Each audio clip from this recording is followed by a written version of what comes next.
Expected earning rate method. Rate of earning method is applied for purchase sale of large lots of equity shares, which may be ultimately lead to transfer of control of a company from one seller to buyer. The rate of earning is also appropriate to judge the competence of existing management team of the company. Thus, valuation of shares under this method is based on efficiency and profitability of the company. प्राय company अपनी दीर्घकालीन विनियोजित पूंजी पर लाभांश दर से काफी कम दर से लाभांश घोषित करती है। व्यवहार में देखा गया है कि प्रत्येक कंपनी की अपनी पूंजी संरचना होती है। कंपनी की पूंजी संरचना में भिन्नता होने के कारण विभिन्न कंपनियों की समता अंशधारियों हेतु उपलब्ध लाभ की राशि में पर्याप्त अंतर आ जाता है। कंपनी की पूंजी संरचना में ऋण समता अनुपात, डेब्ट इक्विटी रेशो और कैपिटल गियरिंग रेशो में भिन्नता का प्रभाव पूर्वोक्त वर्णित दो विधियों के आधार पर परिकलित समान आकार और समान व्यवसाय करने वाली कंपनी के प्रति समता अंश के मूल्य परस्पर तुलनीय नहीं रहते हैं।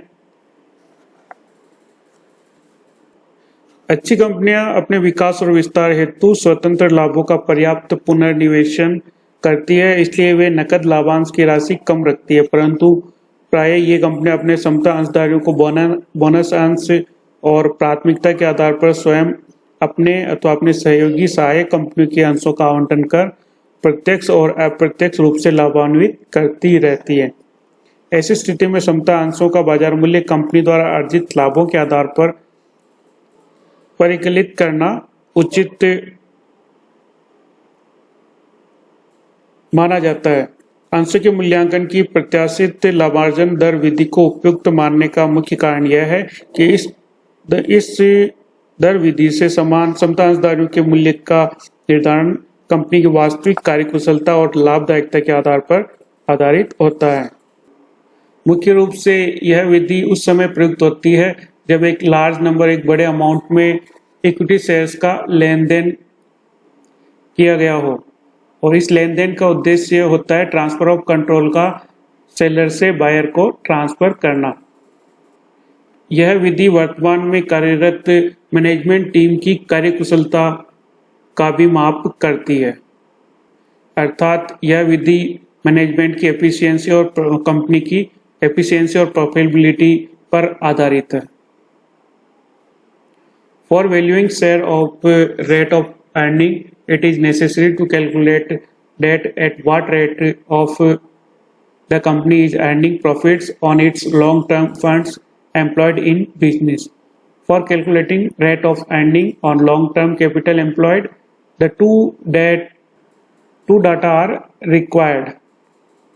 First, long-term capital employed in the business, and the second one is profit after tax but before interest on long-term debts. And expected earning rate method आसान्वित लाभार्जन दर विधि के आधार पर अंश का मूल्यांकन करने के लिए यह ज्ञात किया जाता है कि कंपनी अपनी प्रदत्त समता अंश पूंजी पर औसतन किस दर से लाभ अर्जित कर रही है अथवा लाभ अर्जन करना प्रत्याशित है।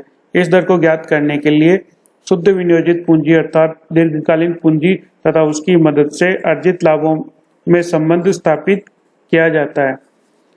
इस विधि से मूल्यांकन करने के लिए निम्न तथ्यों की आवश्यकता है। सबसे पहले है नेट कैपिटल एम्प्लॉयड, शुद्ध विनियोजित पूंजी। यहाँ शुद्ध विनियोजित पूंजी से अभिप्राय व्यवसाय में कंपनी की दीर्घकालीन कुल विनियोजित पूंजी से है, जिसमें इक्विटी अंश पूंजी, प्रेफरेंस शेयर कैपिटल और समस्त पूंजीगत एवं आयगत संचय, अवितरित एकत्रित लाभ अर्थात संचय और आधिक्य, रिजर्व एंड सरप्लस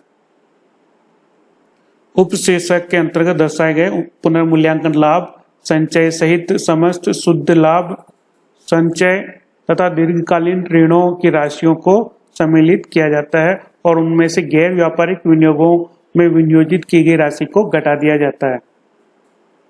शुद्ध विनियोजित पूंजी को ज्ञात करने के लिए कंपनी की संपत्तियों के शुद्ध प्रतिस्थापन मूल्यों या शुद्ध वसूली मूल्यों को लेने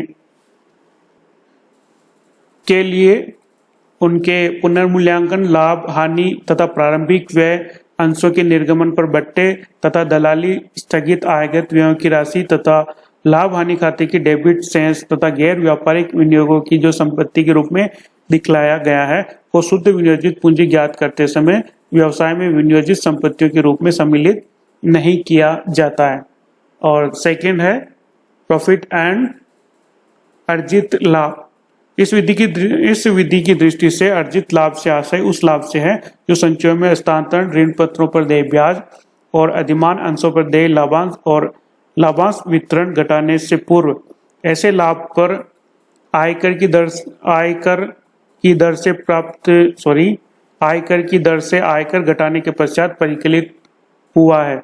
अर्जित लाभ की राशि ज्ञात करते समय यदि लाभ में से कोई गैर व्यापारिक विनियोग की आय एवं गैर व्यापारिक स्वभाव की अन्य आय सम्मिलित है तो उन्हें अर्जित लाभ की राशि ज्ञात करने हेतु घटा दिया जाता है तथा गैर व्यापारिक व्यय हानि कोई घटाई हुई हो तो इन्हें वापस जोड़ दिया जाता है। यदि कई वर्षों के अलग अलग लाभ दिए गए हैं तो उनको औसत कैलकुलेट कर लेना चाहिए। रेट ऑफ अर्निंग ज्ञात करने का जो फॉर्मूला है वो है operating profit and after tax, जो अपन ने कैलकुलेट किया था, upon long term capital employed in the business into 100। Second जो फॉर्मूला है कैलकुलेशन ऑफ वैल्यू ऑफ पर इक्विटी शेयर्स, प्रति इक्विटी अंश मूल्य का निर्धारण। इसका जो फॉर्मूला है rate of earning upon normal rate of return multiply by paid up value of share. Okay.